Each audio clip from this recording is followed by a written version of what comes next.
Bom, vamos lá. Hoje a gente vai mergulhar na vida e na obra de um verdadeiro gigante da poesia espanhola, o Rafael Alberti. A trajetória dele é, na verdade, uma história de duas partes, sabe? E ela foi moldada por duas forças, assim, gigantescas que definiram tudo. De um lado, a explosão artística da vanguarda e do outro, a dor imensa do exílio. E para começar a entender o Alberti, acho que nada melhor do que as palavras dele mesmo, né? Essa citação aí do primeiro livro premiado dele, O Marineiro em Tierra, já pega na veia de cara um sentimento de deslocamento, uma saudade profunda da casa dele lá na costa. E olha, esse sentimento, essa vontade de voltar, isso vai ser o tom principal da vida e da arte dele. Certo, então vamos entrar de cabeça nisso. O primeiro ato, digamos assim, da vida criativa do Alberti foi um período de pura energia, de revolução mesmo. Ele foi uma peça-chave na vanguarda artística que simplesmente varreu a Espanha e a Europa toda ali no comecinho do século XX. E a ascensão dele foi, assim, meteórica. Já na década de 1920, ele era uma voz super importante. Aí, em 1927, ele ajudou a fundar a Geração de 27, um grupo que se tornou lendário, né? Tinha gente como Federico Garcia Lorca, Luís Buñuelos, só fera. E logo depois, ele mergulhou de cabeça no surrealismo, que era o movimento mais radical que existia na época. Então, o que é que definia o trabalho dele nessa época? Olha, em uma palavra, inovação. Pura inovação. Ele literalmente brincava com a linguagem. Misturava formas de poesia bem tradicionais, tipo as canções populares, com umas imagens surreais totalmente inesperadas. A poesia dele era um espelho daquele espírito revolucionário, sabe? Acreditava que dava para mudar não só a arte, mas o mundo inteiro. Só que aí, tudo mudou. Um único evento histórico, um só, foi suficiente para redesenhar completamente o mapa da vida e da arte dele. Esse foi o grande ponto de virada. Em 1939, a Guerra Civil Espanhola acabou. E acabou com a vitória das forças do Franco. Pro Alberti, que era um conhecido intelectual de esquerda, isso não queria dizer paz de jeito nenhum, queria dizer fugir da própria terra. Foi o começo de uma jornada longa, dolorosa, para bem longe de casa. Pensa nesse número por um instante. 38. São quase 4 décadas.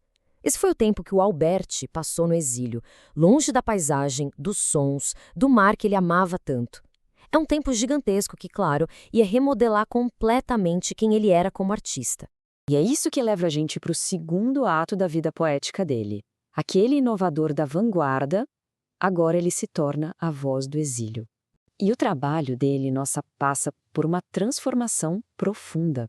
Aquela poesia que antes era toda focada em jogos de palavras, em imagens surreais, bom, ela deu lugar para nostalgia, para a dor da memória e para um compromisso político muito forte. A perda da pátria virou tema central, sabe? Era a ferida de onde toda a nova arte dele nascia. Para entender a emoção que está ali no coração da poesia de exílio dele, a palavra saudade é simplesmente perfeita. E não é só sentir falta de algo, não. É muito mais. É um desejo profundo, melancólico, por uma casa, por um tempo, por uma vida que se perdeu. E essa sensação, ela está em todo o trabalho dele desse período. E essa citação, nossa, ela ilustra esse sentimento de um jeito brilhante. Ele podia estar fisicamente lá em Buenos Aires ou em Roma, mas espiritualmente, uma parte dele nunca saiu do Porto de Cádiz. A memória, a identidade dele continuaram ancoradas naquela Espanha que ele foi obrigado a deixar para trás. Mas olha, a história não acaba no exílio. O capítulo final é sobre a volta para casa. É sobre como esses dois atos tão diferentes da vida dele, o artista de vanguarda e o poeta do exílio, acabaram se juntando para criar o legado que ficou para sempre. Depois da morte do Franco e da volta da democracia para a Espanha, o Alberti finalmente pode voltar para casa. Isso em 1977. Depois de 38 longos anos, o exílio tinha enfim acabado. E o mais interessante é que o Alberti não abandonou as ferramentas que ele aprendeu lá na juventude vanguardista. Pelo contrário, ele usou a experimentação, as imagens surreais, todo o domínio que ele tinha da forma, para expressar a dor e a esperança do exílio. Ele misturou a revolução artística com a experiência humana do deslocamento, e o resultado foi uma obra totalmente única. Então, a vida do Rafael Alberti acaba oferecendo uma resposta muito poderosa para essa pergunta, né? Mostra que a arte não existe numa bolha, isolada de tudo. Não, ela é moldada pela história. E, ao mesmo tempo, a arte pode dar voz à dor, a resiliência, a memória, transformando o trauma, tanto pessoal quanto coletivo, em algo que dura, em algo que é universal.